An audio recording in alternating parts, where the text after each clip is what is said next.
God's promise to Abraham. Genesis chapter 15. God spoke to Abraham in a vision. Do not be afraid, Abraham. I am your shield, your very great reward.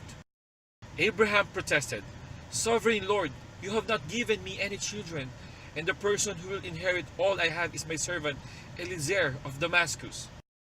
Eliezer not inherit, but a son of yours will. God replied. God took Abraham to look at the night sky. Look up at the sky and count the stars if indeed you can count them. Your offspring will be as numerous as the stars. Abraham believed what God told him. God declared, I am the Lord who brought you out of the Ur of the Chaldeans to give you this land.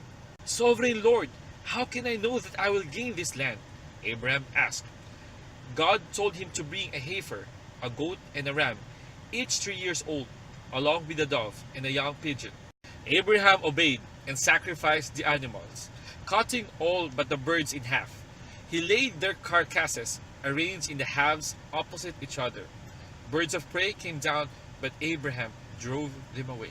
As the sun set, Abraham fell into deep sleep, and a dreadful darkness came over him. God warned that Abraham's descendants would be mistreated as slaves in a strange country for 400 years. The God explained he will punish the nation that made them slaves and deliver them. They would leave that land with great possessions to live in the land God has promised.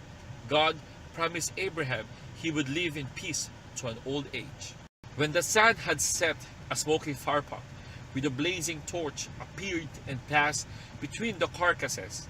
Abraham laid on the ground. God promised Abraham to give his descendants the land from the Wadi of Egypt to the river of Euphrates. However, Abraham and his wife Sarai became older and older without having a family of their own. The son God promised did not arrive, and Sarai became too old to have children. Would God keep his promise? Would Abraham have descendants?